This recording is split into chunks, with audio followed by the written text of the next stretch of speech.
Olá, seja muito bem-vindo ao podcast Inclusão em Foco, um podcast da Comissão de Defesa dos Direitos da Pessoa com Deficiência da OAB Ceará.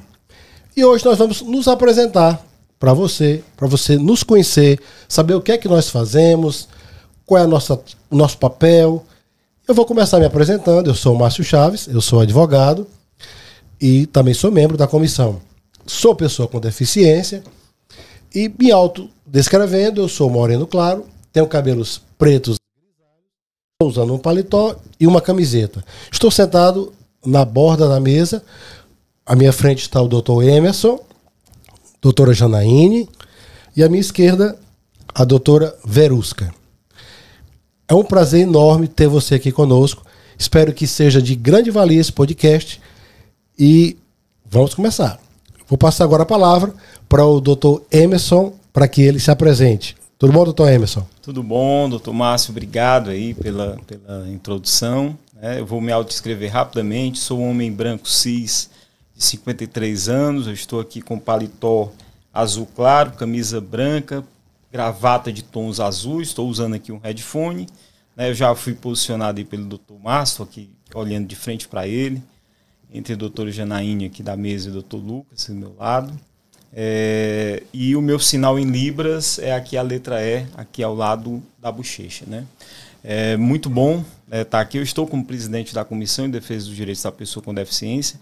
Essa ideia é uma ideia que a gente já alimentava há um bom tempo e agora a gente conseguiu uma parceria muito legal aqui com a Faculdade Paulo Picanso. Estamos aqui nos estúdios, um dos estúdios aqui da faculdade, e a gente agradece muito, a própria Gracêmia Picanso, ao Paulo Picanso, são nossos amigos e pessoas muito queridas e também aliados na luta pela inclusão, pelo espaço para a gente poder gravar o primeiro podcast. Por sinal, um estúdio maravilhoso aqui, estamos todos encantados. Perfeito, eu agradeço muito. Pois é um prazer a gente estar aqui e vamos continuar com as apresentações para a gente começar a debater mais sobre direito das pessoas com deficiência. Doutor Lucas, por favor. Boa tarde, Bom dia, boa tarde, boa noite para quem estiver qualquer horário está servindo. Eu sou Lucas Reis, sou advogado, sou pessoa com deficiência visual, congênita. Eu não vou me autodescrever porque eu não tenho como, Então, posso dizer que sou branco, cabelo preto, eu acho, terno escuro, que eu tenho baixa visão. Eu também sou servidor da universidade e digo que desde sempre, eu faço a questão da luta, o ativismo, em prol dos direitos das pessoas com deficiência. Sou membro da comissão desde 2023. Atualmente estou auxiliando o nosso presidente Emerson na Secretaria-Geral da Comissão. E é isso. Agradeço a todos pela atenção.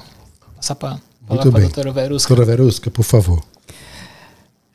Bom dia, boa tarde, boa noite. Como disse o Dr. Lucas, eu sou Verusca Aguiar, advogada, sou comunicadora e mãe atípica. E nós estamos aqui como segunda vice-presidente da Comissão de Defesa das Pessoas com Deficiência e todos unidos na luta diária pela inclusão. É uma alegria muito grande, é um marco na nossa vida estar aqui falando para vocês, trazendo um pouco do nosso conhecimento. Obrigada. Agora, doutora Janaíne, com a palavra, vamos lá. Oi. Bom dia, boa tarde, boa noite. Meu nome é Janaíne Vedna, eu sou advogada e estou secretária adjunta da Comissão das Pessoas com Deficiências. Eu sou mãe atípica e a nossa luta é diária com a inclusão não inclusa das nossas pessoas com deficiências. A luta é grande, hein, doutora? É muito grande. E mostrando para as pessoas que somos todos iguais. Um passo de cada vez, não é isso? Isso, um passo de cada vez. Inclusive, já fazem 10 anos, da Lei Brasileira de Inclusão, e a gente pode falar um pouco sobre isso, que esse aniversário, eu acho que é um marco, é bastante importante a gente falar sobre isso, até para as pessoas saberem, Doutor Emerson, quer falar um pouco, doutor? Sem dúvida. Eu queria só antes falar, Tomás, sobre o escopo principal da comissão, né, a Comissão de Defesa dos Direitos da Pessoa com Deficiência da OAB Ceará, ela já surgiu há alguns anos, né? Eu estou como presidente neste triênio, acho que é o terceiro triênio que eu tenho a honra de estar à frente como presidente. Eu queria só complementar, né, a minha autodescrição, que eu acabei esquecendo. Eu sou pessoa com deficiência física, né, há mais de uma década. Eu também sou uma pessoa autista nível 1 de suporte, né, neurodivergente, enfim. Estou imerso nessa nossa luta aí pela inclusão e contra o capacitismo. Voltando à questão da comissão, nós recebemos muita denúncia, a gente participa ativamente dos debates vários que há sobre alterações legislativas, novas legislações, audiências públicas, né? A gente, no momento em que estamos falando aqui, em julho de 2025, neste primeiro podcast, a gente está acompanhando aí um projeto com o Ministério Público e diversos conselhos, que é o chamado Conselhos em Rede, para poder efetivar os conselhos, o controle social aqui no âmbito do Ceará, do Estado de Ceará, que é muito importante. E a comissão tem esse trabalho, tem essa função. Por exemplo, a própria Comissão de Defesa dos Direitos da Pessoa com Deficiência indica membros para o Conselho Estadual de Defesa da Pessoa com Deficiência, uma alteração recente na legislação que houve a participação efetiva da OAB Ceará, a fim de dar a representatividade como membro efetivo também no CEDEF, que é o Conselho Estadual.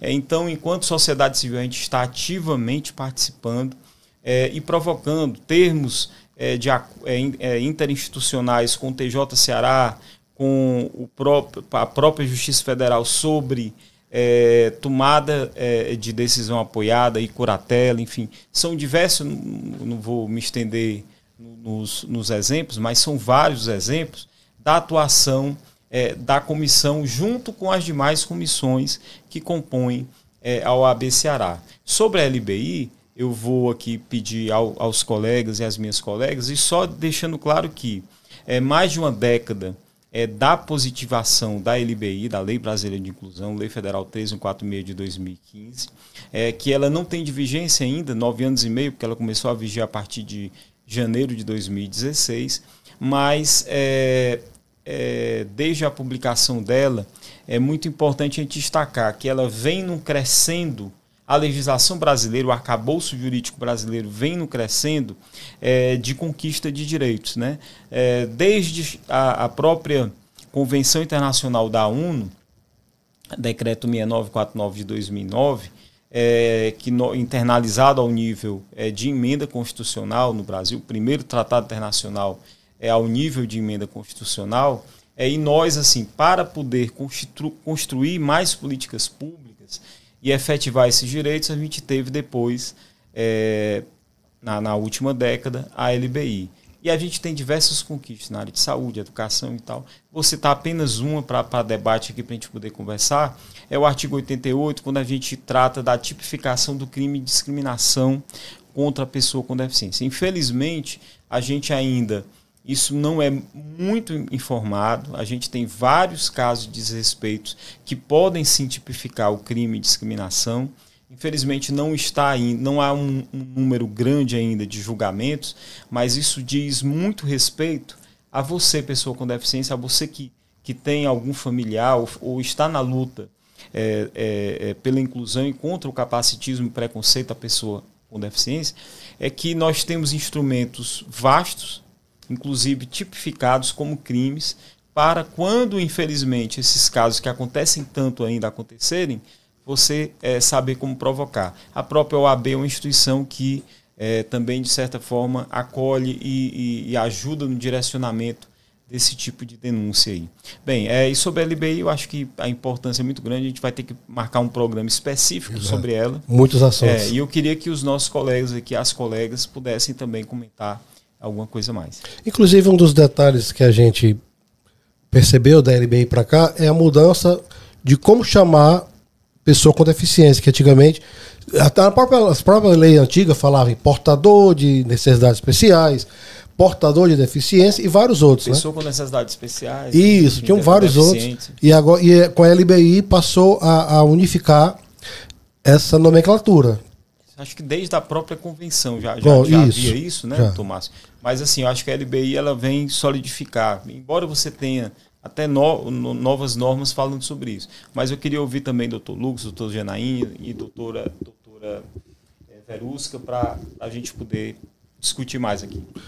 Deixa eu pontuar que o doutor Emerson falou duas coisas das quais eu fiz pesquisas recentes. Primeiro, a tipificação do delito de discriminação em razão de deficiência.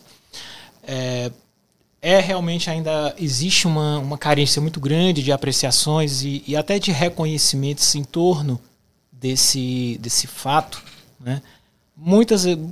Já tive bastante vontade de escrever sobre o tema, porque às vezes eu vejo uma interpretação muito equivocada em torno disso, né? O que é considerado discriminação em razão de deficiência, né? O conceito de discriminação contra a pessoa com deficiência já está na própria legislação, na própria LBI, né? Que é aquela ação ou omissão que importe ali na obstrução de um direito ou no não reconhecimento de um direito, de modo ali a afastar a isonomia ou igualdade de condições, né? Lembrando que quando a gente trata de isonomia, a gente está tratando de uma isonomia material, ou seja, pessoas com condições iguais, né? A exemplo de adaptações e outros direitos que são, como o Dr. Emerson disse, são direitos fundamentais porque fazem parte ali do bloco constitucional, né? E é muito relevante, porque a própria discriminação ela já traz a negativa de adaptações como dentro do conceito, né? Doutor Lucas, pois eu vou lhe conclamar agora aqui na presença de todos para o senhor escrever esse artigo. Na verdade, eu escrevi e publiquei sobre o artigo 88 específico. Ótimo. Com a ajuda, se vocês me permitirem citar, a ajuda da professora Jéssica Luara da FEAC, da Universidade Federal do Ceará. Bem. A gente está sempre fazendo uma parceria, publicando na Clínica Jurídica da FEAC. E esse foi um artigo que eu escrevi desenvolvendo esse tema justamente por ver que às vezes é muito confundido o ato discriminatório em razão de deficiência com a injúria discriminatória, não é? Ou seja, a verbe, né? A palavra, não se trata simplesmente de uma ofensa subjetiva à honra, mas de um ato em si. Eu desenvolvi lá, eu posso depois divulgar para quem tiver interesse em ler. Inclusive, doutora Verusca, pode ser que até seja um tema aqui para o nosso podcast, Inclusão em Foco. O que a senhora acha? Sem dúvida, é um tema muito importantíssimo. E seria muito esclarecedor para todos os espectadores, né? E eu gostaria de pontuar a questão da inclusão também no mercado de trabalho, né? Nós vemos aí que muitas empresas elas focam só num determinado perfil, esquecendo os outros perfis, né? Então, assim, não está havendo na prática a verdadeira inclusão, né? Nós temos uma lei muito bem redigida e nós, como comissão, né, da pessoa com deficiência da OAB Ceará, estamos ali, né, atuando até muitas vezes como fiscais, né, e nós estamos aqui para unir forças, né, para que essas pessoas de fato tenham essas oportunidades no mercado de trabalho. Perfeitamente. Chega mais perto um pouquinho, doutora. A inclusão, hoje em dia, eu vejo que eles estão tentando incluir, mas não estão conseguindo ainda. Ele precisa ter professores capacitados, que não tem, né, para ter a inclusão dentro de sala de aula, que eu vejo muito isso. Nas próprias ruas, que as prefeituras fazem a propaganda de cidade inclusa, mas a gente anda pela cidade e a gente vê que não é bem assim. É muito propaganda. É muita propaganda e pouca atuação. Né? Eles têm que melhorar bastante ainda isso. E a lei está ali e a gente está para fazer que a lei seja cumprida. A gente precisa ter cuidado com essas coisas que, como o doutor é cadeirante, o doutor Lucas com problemas visuais, a gente vê as dificuldades que tem. A gente vê na rua. Quando anda pela rua, a gente vê a dificuldade que a população tem. Acessibilidade, né? Acessibilidade. Calçadas, né? As calçadas aqui, a gente tem que... Se nós que não temos deficiência já caímos, imagine as pessoas com deficiência. Exatamente. A gente precisa... as pessoas também precisam nos ajudar a mostrar aonde está a dificuldade nos bairros que a gente não consegue ir sempre. eles comunicarem a OAB para a gente poder acionar a gente, para poder atuar lá nas comunidades também, né, doutor? Pois é, foi bom ter falado nisso, porque uma das ações, né, doutor Emerson, que a comissão faz são visitas aos prédios públicos e também prédios que fazem um serviço ao público, né, embora que não sejam prédios públicos propriamente dito, mas que podem receber a comissão para verificar como é que está essa acessibilidade. É isso? Pois é, eu me lembro que no triênio passado, o primeiro, assim que a gente assumiu ali já na nova sede da OAB Ceará, o primeiro ato, eu não sei quem estava conosco já naquela época, mas o primeiro ato que a comissão teve foi o de vistoriar a própria sede da OAB. Até porque se nós estamos propondo essa discussão para toda a sociedade, a gente tem que começar em casa também. Aquela história da trave do olho, né? Exatamente. Você vê a trave do... o cisco, não vê o seu cisco, mas vê aquela história. Alheio. Exatamente. Exatamente. E a gente tem a questão de que estamos agora numa sede com muito mais acessibilidade urbanística e arquitetônica do que a anterior, mas há sempre esse cuidado premente, né? E atitudinal também. Você vê um treinamento interno, enfim, para que as pessoas com deficiência, operadoras do direito, colegas advogados e advogados com deficiência, e também que procurem a ordem, né, em visita, enfim, porque a ordem hoje tem mais de um grande auditório, enfim, há realmente uma procura muito grande da sociedade para eventos em parceria com tribunais, com outras entidades, enfim. E isso é muito importante que a gente tenha acessibilidade. Agora, só destacando, nessa questão de acessibilidade mesmo urbanística que a gente citou, né? Um dos direitos constitucionais principalmente são pisoteados para você que tem pessoa com deficiência, você que é pessoa com deficiência ou tem alguma pessoa com deficiência com mobilidade reduzida em casa, é exatamente o urbanístico, é o direito constitucional de ir e vir em função dessa crise de acessibilidade urbana que há no país. E aqui não é tentando fulanizar nenhuma gestão especificamente.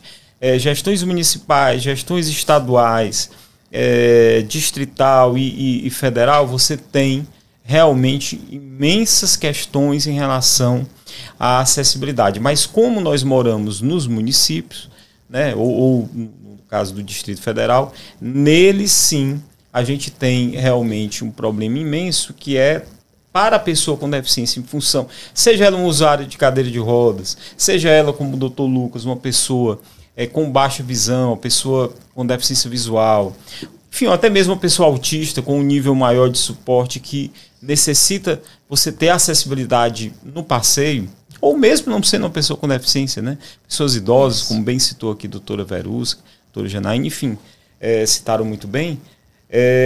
A pessoa não consegue nem sair de casa. Se ela não consegue sair de casa, ela não consegue, doutor Márcio, ela acessar os serviços públicos, né? Então você, por ser uma pessoa com deficiência e ter inúmeras barreiras, né? Inúmeras barreiras que nos cercam, você não consegue chegar. Então isso é uma das discussões que a gente ainda tem que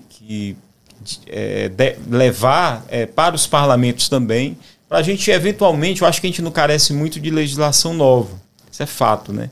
Mas a gente carece muito ainda de efetividade do que nós já conquistamos. Exatamente. Né?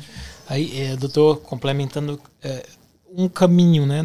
Na verdade, o objetivo final, toda essa luta é sempre em torno ali de um direito fundamental que todos nós perseguimos sempre, né? As pessoas com deficiência, que é o direito à autonomia e independência. Eu sempre fui uma pessoa que sempre busquei, e acredito que seja um anseio de toda pessoa com deficiência, buscar a máxima autonomia possível, né? E quando a gente vence barreiras dessa natureza, a gente está garantindo ali a dignidade humana por meio da autonomia, da independência. E o que se necessita hoje é uma consciência do que significa de fato incluir, né? Porque até algumas décadas atrás, a gente, inclusive é um termo utilizado na Constituição, a gente tinha a ideia de integração social associado à pessoa com deficiência, né? Dito na Constituição como portador de deficiência, um termo já defasado. Ultrapassado. Né? que não é mais utilizado. Isso. Então, a diferença de integração, vocês sabem a diferença de integração social para inclusão social, que é um ponto até interessante. Manda ver. A integração social, segundo o conceito antigo, é aquele que coloca a pessoa com deficiência com o ônus de se adequar à realidade que existe. Ou seja, ela tem que correr atrás por conta própria para se adaptar. Né? Quando a lei de inclusão veio já, como eu disse o Dr. Emerson, já antes, até pela própria força da convenção, ele trouxe a ideia de inclusão com aquele ônus colaborativo. Sociedade, Estado, família. Então, existe muito, e eu também falo muito por experiência pessoal, que ainda existe muito aquela consciência, né, da integração e não da inclusão. Porque a lei não tem escrito taxativamente dessa forma, eu não devo fazer assim ou assado, né? A gente tem aquele Tratado de Marrakech, eu não sei se vocês conhecem, sobre livros digitais. É muito difícil eu já tentei aplicar na prática, e acredito eu, Dr. Emerson, não sei se eu estou enganado, que ele também tem status de emenda constitucional. Também, é uma das... Que garante, eu não tenho como ler um livro impresso. Né? Então, quando eu compro, eu às vezes até desisto, porque é muito trabalhoso fazer uma editora enviar a cópia daquele livro em PDF, que é um formato digital. Então, são essas condutas, né, que, a meu ver, não tem que ser questionadas. Porque a inclusão está justamente aí. A doutora Verusca falou sobre acessibilidade, sobre a inclusão no mercado de trabalho. O que é relevante para o mercado de trabalho? Uma adaptação razoável, né? Que é aquele meio, é aquela ferramenta que vai possibilitar o meu trabalho, ou o seu trabalho, em total igualdade de condições de competitividade. Entendeu? Isso é muito importante, é uma coisa que eu sempre luto bastante. Tô vendo que a gente vai ter muita pauta ainda para os outros podcasts. Esse conceito de adaptação razoável, que ele foi trazido pela convenção, ele é fundamental para a gente conseguir chegar à inclusão. Ele é fundamental, e não apenas em relação à empregabilidade, como colocou muito bem o Dr. Lucas, mas em outras questões também. Ontem mesmo eu estava vendo em uma discussão no Ministério Público, a doutora Verusca também estava lá, e um promotor de justiça fez uma ponderação que eu achei assim, exemplar. Ele colocando o conceito de adaptação razoável, que é um conceito constitucional hoje, né, por força da convenção, internalizado ao nível de emenda constitucional, como também em relação à própria interpretação do que está positivado. Se você tem legislações municipais, foi o exemplo colocado, que eu acho que isso daria um programa, pelo menos, para tratar disso. Você tem legislações municipais que exigem, para a força de conselhos municipais, nos interiores principalmente, uma entidade já formada, você tem que adaptar razoavelmente o próprio conceito para permitir que coletivos online ainda não formalizados, como a lei exigiria, participem. Por quê? Porque senão você fere a própria representatividade das entidades nossas, que está consagrada na Constituição. Porque você simplesmente impede, né, doutor Lucas, que esses conselhos funcionem, porque não há um número ainda razoável ali de entidades regulamentadas, criadas por pessoas com deficiência. Enfim, é um conceito assim, fundamental para a gente poder falar sobre inclusão aqui no Brasil. Agora, doutores, eu quero fazer uma provocação aqui para vocês, tá? Aqui no ar. A pessoa que está nos assistindo agora, ela pode pensar, será que eu sou pessoa com deficiência? Eu tenho um problema X, problema Y? Como é que eu me defino? Eu me defino como pessoa com deficiência? Como é? Eu sou ou não sou? O que é que define isso? A gente sabe que a própria lei definiu isso, né? Eu estou pedindo aqui a doutora para abrir o conceito. Posso fazer uma parte muito rápida?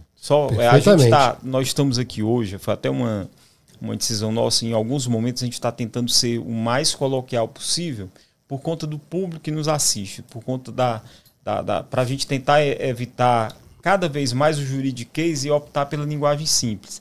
Quando a gente menciona problema, a gente está tentando vocalizar nesse sentido. Até porque o conceito social que muito trouxe, né, da inclusão em oposição à integração, como o Dr. Lucas mencionou, ele deixa muito claro, né, o modelo social trazido pela Convenção, está na Constituição, ele deixa claro que a deficiência hoje ela é observada e caracterizada pelas barreiras que nós, pessoas com deficiência, enfrentamos. Isso. Né? Então, ou seja, a deficiência ela está acontecendo por conta das barreiras criadas pela sociedade. Em oposição àquele conceito ultrapassado inconstitucional hoje, de que a pessoa com deficiência teria que, entre aspas, superar a própria deficiência. Exato. Adaptar-se à realidade da sociedade excludente e capacitista. Deixando claro, né? Quem tem problema é a sociedade. Exato. E não a pessoa com deficiência. Exatamente. A deficiência visual do Dr. Lucas, a deficiência física do Dr. Márcio, a deficiência física que eu tenho, dos familiares e filhos da doutora Verusca e da doutora Janaíne, elas não são problema nenhum, elas são uma característica de milhões de brasileiras e brasileiros, né? E essa característica, ela é justamente o que nos torna diversos. Agora, onde é que o conceito de deficiência realmente ele é contemplado pelo que está na Convenção e na LBI? Quando você tem barreiras criadas pela sociedade, né? E aí o que é que diz a Lei Brasileira de Inclusão, ali logo no início, ela vai falar que você tem um impedimento de longo prazo, de ordem física, mental, intelectual, sensorial ou múltiplo, né? Que ao se deparar com as barreiras que existem, uma ou mais barreiras que existem em sociedade, ele torna a pessoa com deficiência em grau de desigualdade com as demais pessoas para concorrer e participar da vida em sociedade, né? Então, para deixar claro, pessoal, como esse é um programa inaugural, isso a gente vai falar várias vezes em outros programas, que a deficiência ela nasce da exclusão que a sociedade faz, né?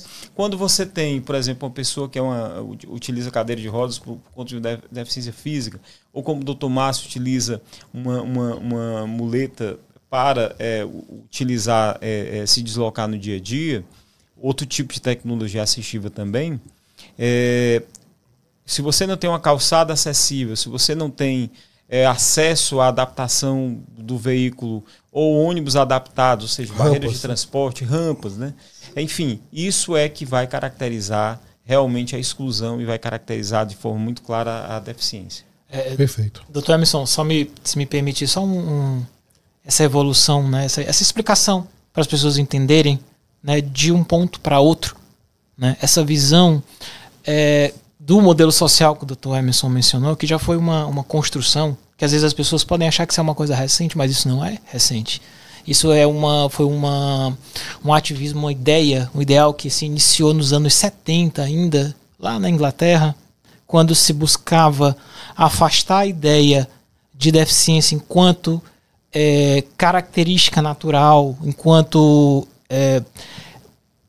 característica do corpo, como uma lesão, né? Como os escritores, os sociólogos britânicos, eles classificam, né? Como uma lesão do corpo. A deficiência é isso. Então, eles afastaram esse conceito para justamente se aproximar desse dinamismo. A deficiência existe em razão da interação da pessoa com a sociedade e o impedimento que isso acarreta, né? Então, a visão médica, né? O modelo médico individual antigo, ele já é um modelo superado, né? Às vezes existe essa ideia de que a deficiência, no meu caso, eu tenho uma baixa visão. Não é a baixa visão que é a deficiência.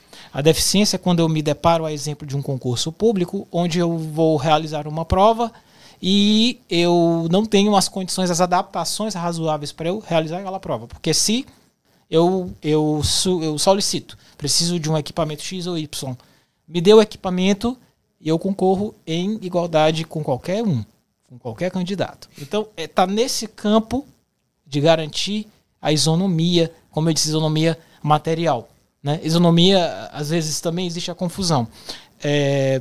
Eu não vou beneficiar você, ou eu faço isso para todo mundo. Eu já ouvi muito isso, né? Às vezes eu solicito uma adaptação X, eu não posso fazer isso porque senão eu ia ter que fazer para todo mundo. Não é o caso, né? Então, vem muito dessa ideia que é muito importante a gente esclarecer desde logo, né? Exatamente. Ótima observação. Ali eu entendo, então, a deficiência não é da pessoa que é deficiente, e sim da sociedade que vê isso como uma deficiência. Porque as pessoas, elas podem fazer o que elas quiserem. Elas conseguem chegar no lugar que elas querem chegar, fazer vestibular. O problema está nas pessoas que querem transformar isso numa barreira para elas. E não deveria. Como já tem a lei de inclusão, tem várias coisas, era para ser bem mais acessível. A gente não precisa estar cobrando tanto do que já é uma obrigatoriedade da sociedade. Às vezes é um comportamento obstativo individual. As pessoas, foi um comportamento que é uma coisa que eu não entendo e nunca não compreendo e nem nunca vou compreender.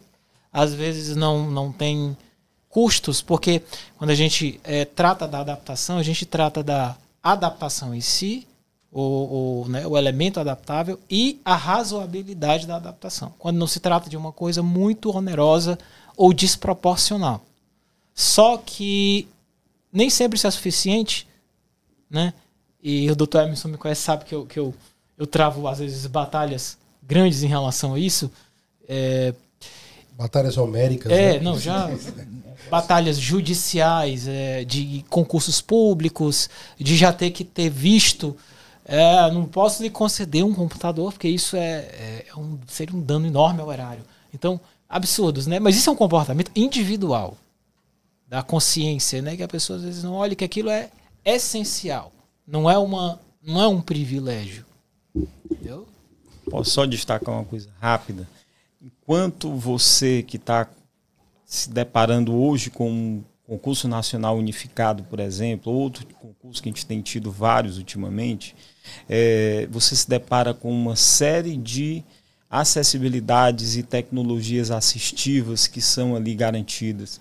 As pessoas com deficiência que fazem esse tipo de requerimento ali durante a inscrição no concurso, você acha que, olha, há realmente uma evolução aqui grande em relação a isso, para garantir o acesso ao concurso, seleção pública para candidatos com deficiência. Você tem que lembrar que é justamente essa militância diária incansável que nós fazemos para garantir também que você, pessoa com deficiência, ou você que tem um familiar com deficiência, ou um amigo, enfim, ou você que luta pela inclusão, mesmo não tendo uma ligação direta, possa participar nesse concurso. É isso que faz, né?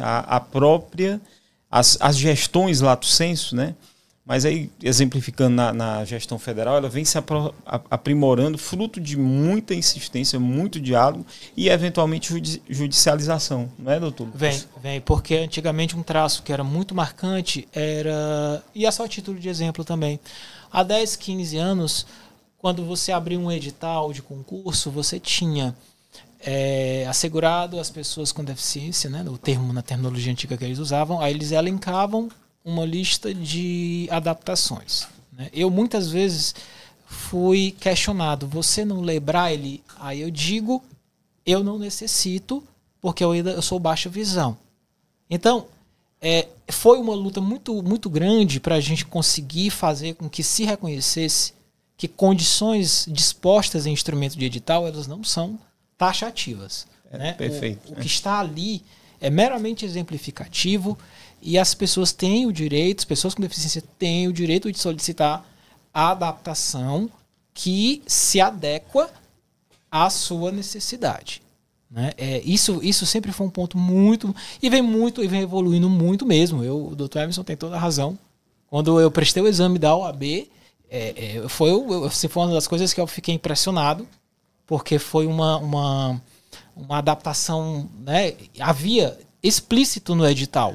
Não é taxativo, né? Inclusive foram disponibilizadas ferramentas minhas que foram inspecionadas, o candidato pode, está previsto no edital, certo? Então, esses meios que são os necessários para a inclusão é que às vezes ainda são muito difíceis, ou no mercado de trabalho, né? Eu na universidade não posso reclamar, a gestão da universidade ela é muito em relação à minha trabalhabilidade lá dentro, sempre me disponibilizou, né? Nós temos uma secretaria de acessibilidade na UFC E em relação, por exemplo, à educação, né? A gente também trabalha, né? Isso é uma coisa que afeta os alunos, o material didático, enfim, é um campo enorme de discussões que a gente pode ter.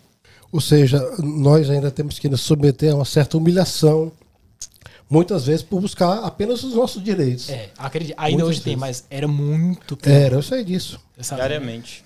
Doutor Emerson, o senhor falou em uma das suas falas sobre a pessoa realizar uma denúncia, né, para a comissão. Nós temos o Instagram da comissão, né? Isso. O senhor pode dizer, por favor? Você vai pegar a abreviação de Comissão de Defesa dos Direitos da Pessoa com Deficiência, CDDPD OAB, né? Acho que é OABCE, OAB. Vou pegar aqui agora. Isso. Mas de qualquer forma a gente vai colocar na descrição desse vídeo. Pronto. Isso. E entrar em contato, mandar uma mensagem. Mas o meio formal que a gente pede sempre é você enviar, vamos deixar na descrição também, o nosso e-mail da comissão, mas mandar via ouvidoria da OAB, que vai ser direcionado à nossa comissão, se for efetivamente um caso do mérito que nós tratamos na comissão, ou eventualmente endereçar, se for, por exemplo, em relação a pessoas autistas, a gente vai fazer esse direcionamento à Comissão de Defesa dos Direitos da Pessoa Autista da OAB Ceará, que já há também, né? E também orientar, pelo menos, como a pessoa deve postar. Se houver um caso, se for de envergadura, realmente competência da comissão, de interesse de uma coletividade também, porque, obviamente, nós não vamos funcionar de forma alguma como advogados ou advogadas de pessoas físicas em casos particulares, mas, eventualmente, dado a envergadura do caso específico, a gente pode encaminhar, quando a gente recebe, mesmo particular, a gente encaminha para o Ministério Público, ou conselhos, enfim, e outras instituições. Além disso, também, eventualmente, até acompanhar a ação, se já houver uma ação específica, quando tem uma repercussão grande. Temos agora também um novo, chegando aqui à mesa, um novo integrante um integrante também da diretoria, nosso colega doutor Maurício. Eu vou pedir para você passar para ele, por favor. Seja bem-vindo, doutor Maurício, ao nosso podcast Inclusão em Foco. Só se apresentar um pouco aí para a pessoa que está nos assistindo.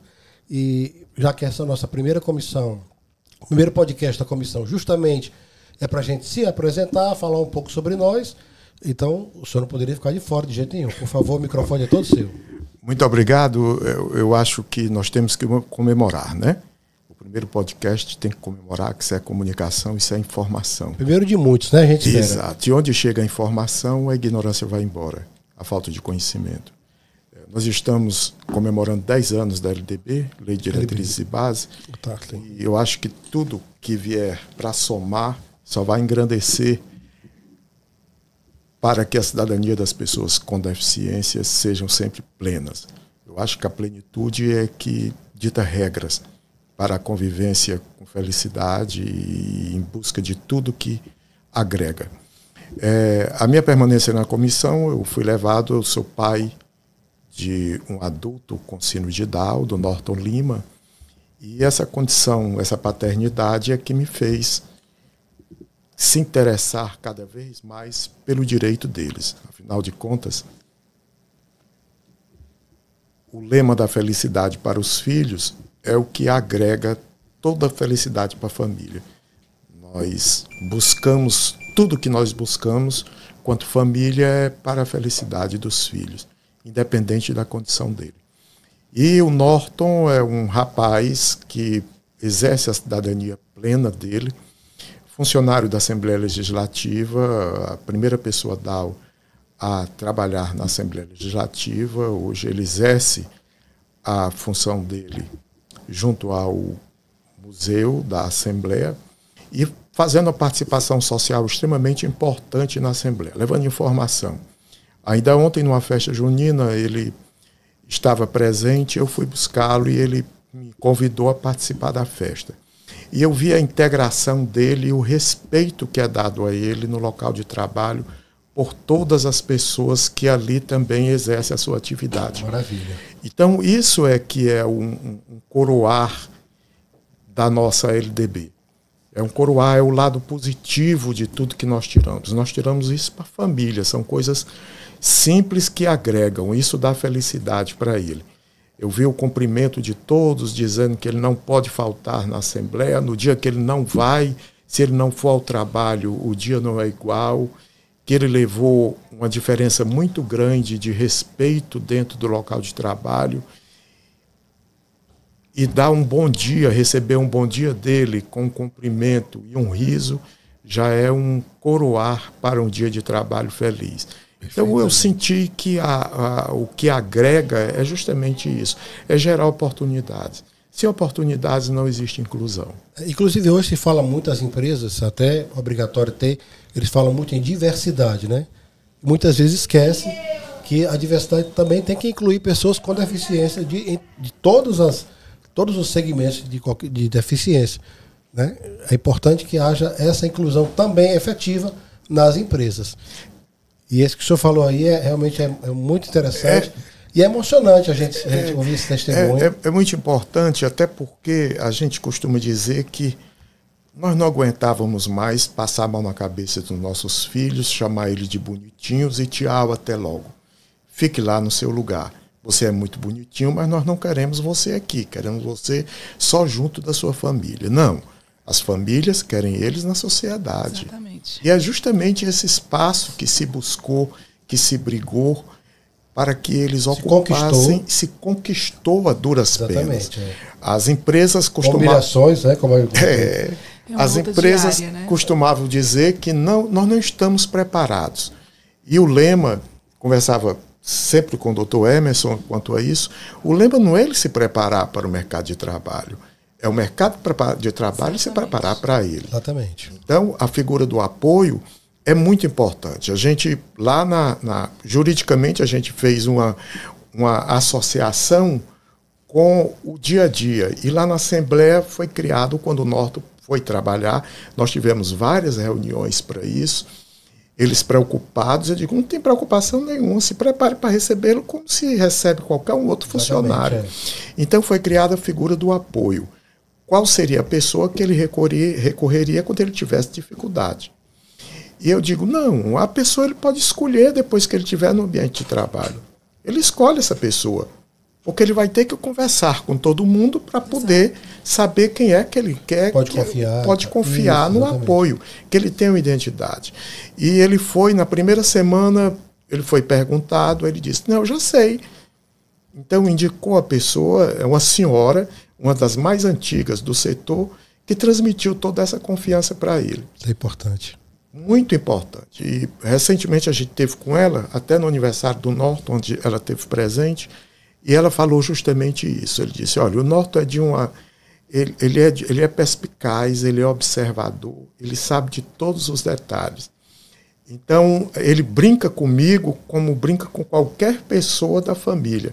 Aí ele disse, engraçado que semana passada eu disse para ele, Norton, amanhã eu quero que você chegue mais cedo, porque antes de começar o expediente nós vamos ter uma reunião. Aí ele olhou para mim e disse, sim, mamãe, tá ótimo.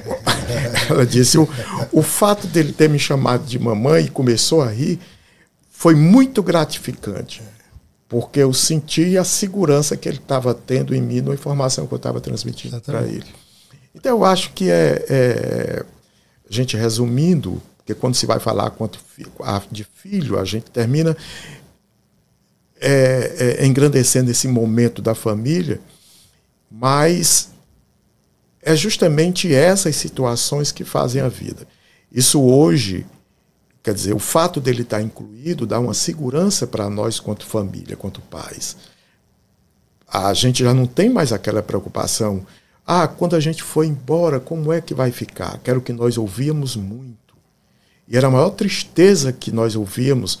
A minha mulher chegava a chorar quando via um depoimento de uma mãe, ela é educadora, e era de uma escola, e muitas mães chegavam com os filhos, filho com síndrome de Down, ou com autismo, ou com outras deficiências cognitivas, e a mãe dizia o seguinte, minha filha, Edna, eu amo tanto meu filho, mas eu peço a Deus para Deus levá-lo antes de mim.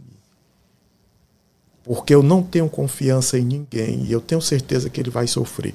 Então isso era cruel para se ouvir. E eu sempre falava o contrário. Eu digo, a quebra da lei natural não é algo que seja perceptivo a uma cognição, a uma situação que poderá ocorrer. Você não pode falar isso, certo? A sociedade tem que se preparar e a família também. Exato.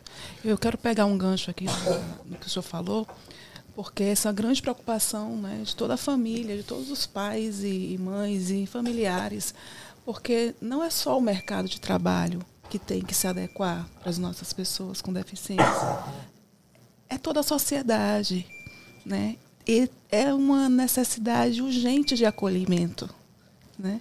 Que nós não precisamos suplicar, é um direito, é tal qual o direito a respirar, a inclusão. Não existe inclusão sem acolhimento. Não existe. Eu acho que a gente tem que realmente trazer isso para a sociedade como algo que tem que acontecer realmente no dia a dia. Porque essa é a nossa luta diária, né? Sobre o que a doutora Verusca falou, uma frase que eu ouvi, eu guardei para sempre, eu sempre gosto de repeti-la. Não existe inclusão sem convivência.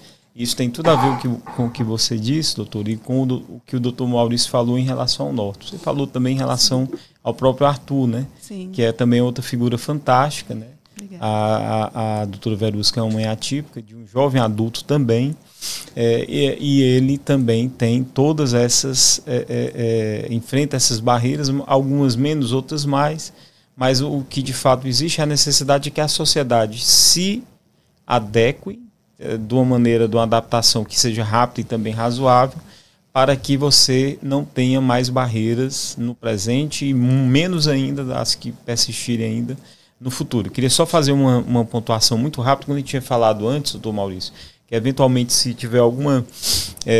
a gente falar algo, como a gente está gravando isso aqui sem edição e ao vivo, a gente faria a correção, né? O doutor Maurício falou 2 vezes em LDB, né? Lei de Diretrizes e Bases. Não, que é bem mais antiga que a LBI, na verdade, Lei Brasileira de Inclusão. LBI. LBI, né? Só uma troca de... eu até coloquei aqui no celular, eu digo, não, quando eu for falar eu vou comentar aí. Mas isso acontece não só com o doutor Maurício e comigo, que somos um pouquinho mais da velha guarda, não tão novos aqui, como o doutor Márcio também. E a LDB também tem outro programa, a gente pode até falar nela, porque a gente falar especificamente sobre educação inclusiva, né? Isso. A questão da qualificação dos professores. Isso, né? Capacitação tem que seja continuada, que seja sólida. Tempo né? desse eu estava estudando especificamente sobre isso, é um ponto muito interessante da LDB. Gente, eu acho que por esse primeiro podcast, eu acho que nós já conversamos bastante assunto. Eu quero deixar aqui a palavra para cada um se despedir, fazer seus agradecimentos e convidar para o próximo podcast, né? Eu vou começar como eu iniciei também no começo, agradecendo muito às colegas e aos colegas de comissão. Somos todos pessoas que estão abrindo mão de convivência familiar, da atividade profissional, cada um em sua atuação, para poder dedicar um pouquinho do tempo para a Comissão de Defesa dos Direitos da Pessoa com Deficiência da OAB Ceará, né? Cada um tem suas atividades. Depois a gente vai, nos próximos programas, tentar fazer uma apresentação melhor de cada um, de cada uma, né? Agradecer muito a vocês, é uma honra estar ao lado de vocês, né? Eu estou presidente, mas poderia estar como membro, ou enfim, outro cargo na diretoria ou não. Eu acho que o importante, principal, quando a gente fala sempre sobre comissões de OAB ou outros cargos aí, outros conselhos, outras instituições que lutam contra o capacitismo e contra a exclusão e obviamente pela inclusão, o principal é o coletivo, é o grupo, né? Então, se nós temos um grupo que está dedicado, abnegado, como nós temos aqui, tivemos antes em outros momentos também e temos a sorte de ter agora de novo, não vou dizer que é mais fácil, mas vou dizer que é menos difícil, né? Lutar contra essa exclusão que é estrutural. Por que a gente vai falar sempre sobre barreiras, sobre exclusão, sobre capacitismo? Porque ele é estrutural no país, né? Ele está em todas as instituições, ele está em todos os espaços, todos os segmentos, todos, menos ou mais, né? E a gente luta contra isso, é por isso que a gente fala sobre capacitismo estrutural. Então, muito obrigado. E depois a gente vai ver programas mais temáticos, pedindo sempre, doutor Márcio, você é o nosso host, né? E muito bem, não teria um melhor nome, lembrar para o pessoal deixar comentários aí. Quem tiver alguma dúvida que a comissão possa, depois em outros programas, tirar ou ajudar de alguma forma, deixa um comentário aí, além de dar não esqueça de deixar o like, curtir, se inscrever também, compartilhar, mandar no grupo, olha, tá aqui, vi aqui um podcast que tem aqui, por exemplo, o doutor Emerson Damasceno falou uma besteira, ou então não gostei, ou gostei, ou pode ajudar no que você tinha falado, compartilhe no grupo de família, e a gente está aqui para tentar ajudar, né, e colocar um pouco das nossas experiências. Doutor Lucas. Obrigado. Bom, primeiramente também agradecer, agradecer ao próprio doutor Emerson por me permitir estar hoje na comissão numa posição em que eu posso viabilizar, né, ou reforçar uma luta coletiva, né, que foi uma luta individual por muito tempo, que hoje eu tenho como verter essas forças em prol de uma causa que vai alcançar muitas pessoas, né, até pelas minhas experiências. Então, me colocando na secretaria, né, eu digo, né, terei todo o prazer de estar à disposição para auxiliar, para tirar dúvidas, repassar o que for me chegar, né, e trazer para a comissão para a gente poder deliberar e tomar as providências que nos forem cabíveis. Né? Para mim é uma honra estar aqui, é um prazer, eu acho ótimo, excelente essa iniciativa, especialmente para a gente poder, como disse o doutor Maurício, né, onde tem conhecimento, não há ignorância, para a gente poder disseminar o conhecimento e deixar claro o que reveste a nossa vida, né, o que é hoje posto e o que deve ser feito, e a consciência e tudo mais que nós precisamos. Né? Agradeço. Doutora Verusca. Gentileza, doutor Vero, só antes eu queria, aproveitando essa deixa aí, doutor Lucas, eu ia deixar para a última fala mesmo, mas agradecer aqui sobremaneira a diretoria da UAB, na pessoa da nossa presidente, a primeira presidente mulher da UAB Ceará, a doutora Cristiane Leitão, né, que ela sempre incentiva, né, o trabalho das comissões temáticas da UAB, né, e é uma amiga querida, não só ela, mas como todo o vice-presidente, doutor Davi, enfim, todos que compõem a ordem e o conselho. A gente tem algumas conquistas que, como o doutor Lucas falou, tem muito a ver com a representatividade das pessoas com deficiência, advogados e advogadas com deficiência também. Uma delas foi a aprovação recente pelo Tribunal de Defesa das Prerrogativas e depois referendada pelo Conselho Estadual, que é uma cota para advogados e advogadas com deficiência no TDP, no tribunal, né? É muito importante, eu estou lá agora, depois outros colegas e outras colegas também irão compor no TDP, porque as prerrogativas da advocacia estão muito ligadas também à questão de acessibilidades e também de capacitismo, que é estrutural, como eu falei, e a gente luta muito por isso. Então eu queria agradecer em nome da doutora Cristiane Leitão, porque ela nos dá a opção de sempre estar tentando, né, e trabalhar assim com muita liberdade, muito incentivo, né, que é natural dela, como também dos presidentes anteriores, citando aí também, por ser mais recente, doutor Erinaldo Dantas, né, um amigo também querido, enfim, sempre nos incentivou muito. É isso aí. Aí só estendeu, né, os meus agradecimentos que eu acabei, né, a doutora Cristiane Leitão também, a gestão da OAB por essa força, né, essa possibilidade, essa viabilidade da gente estar aqui enquanto comissão representando, né, a Ordem dos Advogados, enquanto função essencial à justiça. Doutor Maurício, diga por favor, quando dos seus agradecimentos, qual é a sua função, que não ficou claro, a sua função dentro da comissão, por favor. Eu sou atualmente vice-presidente, né, da Comissão de Defesa das Pessoas com Deficiência. Estou, né, vice-presidente, e qualquer um dos integrantes também poderia estar, e todas as funções são extremamente importantes dentro, porque somam, né?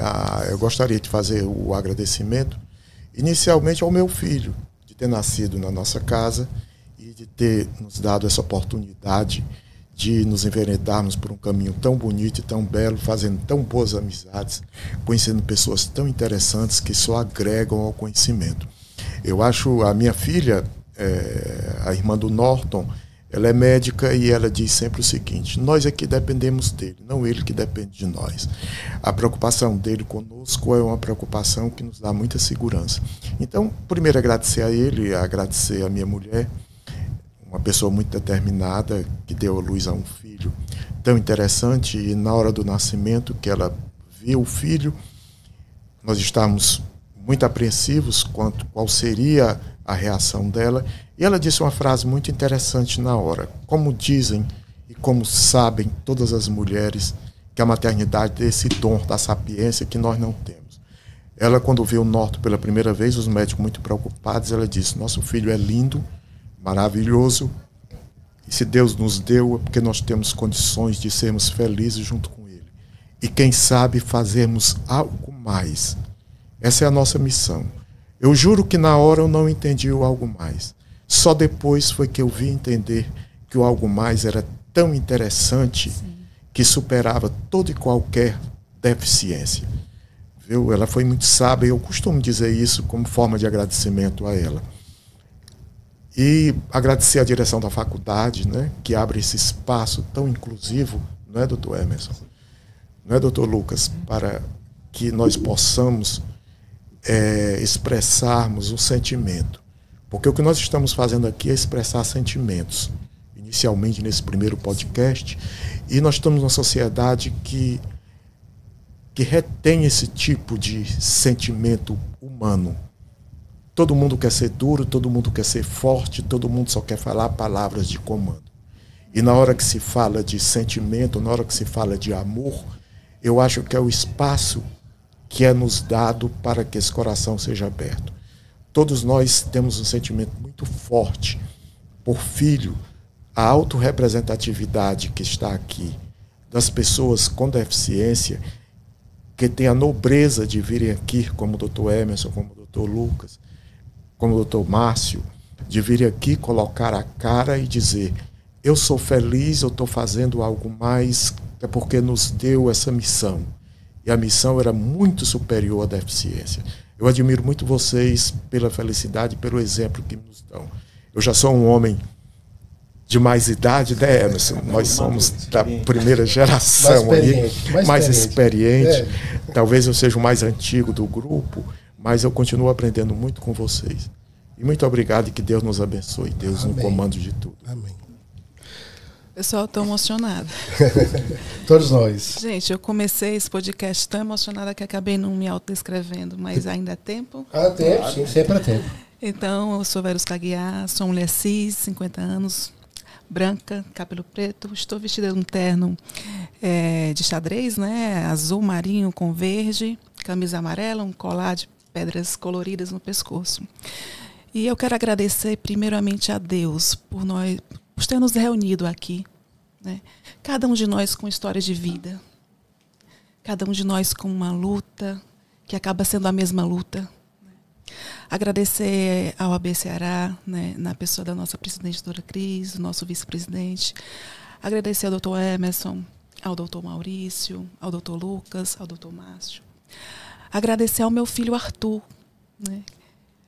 E dizer para ele o quanto ele é importante para mim, que todos os dias da minha vida eu me levanto e digo: vou lutar por você, meu filho. E ele chegou para mim e disse assim: doutor Emerson, mamãe, eu sei que a senhora luta por mim, mas eu quero pedir para a senhora que lute pelos meus amigos que também precisam, né? E eu me comprometi com ele. E enquanto eu viver, eu vou lutar pelas pessoas com deficiência, porque eu nasci em um lar que a tia que eu mais amava era paraplégica. E eu ali, enquanto criança, eu não sabia. Quando eu disse a ela: tia, um dia eu vou te ajudar. Não deu tempo a ajudá-la, porque Deus a levou. Mas eu estou ajudando a minha tia na pessoa do meu filho, de tantas outras pessoas que a gente se dedica, né, aqui, enquanto advogados e quanto comissão. E é isso. É uma luta diária e estamos juntos por mais inclusão. Exatamente. Nós, individualmente, a gente já faz, né, esse trabalho de formiguinha. Mas unidos em uma comissão, juntamente com outras comissões e com o órgão maior, que é a própria OAB, a nossa força quadruplica, quintuplica, então a gente tem muito mais possibilidades, né? Então eu quero agradecer também a esse espaço, primeiro por estar na comissão, fazer o meu papel como membro, vou tentar fazer o melhor que eu puder. Obrigado também pelo espaço aqui físico da Faculdade Paulo Picanso, que nos concedeu gentilmente esse espaço maravilhoso, estúdio aqui espetacular, técnico de som aí. Os companheiros aqui muito que estão bom, ajudando a gente o tempo todo. Extraordinário, que a gente só tem a agradecer, né? Muito obrigado. Exatamente, a doutora Janaíne, que já saiu, e a você que esteve conosco até agora. E a gente lhe convida para não só curtir, compartilhar, fazer seu comentário sobre o que você ouviu e também estar atento para os próximos podcasts. A gente vai sempre procurar trazer assuntos que sejam relevantes para as pessoas com deficiência e para toda a sociedade de maneira geral. Então, muito obrigado pela sua participação e até o próximo podcast.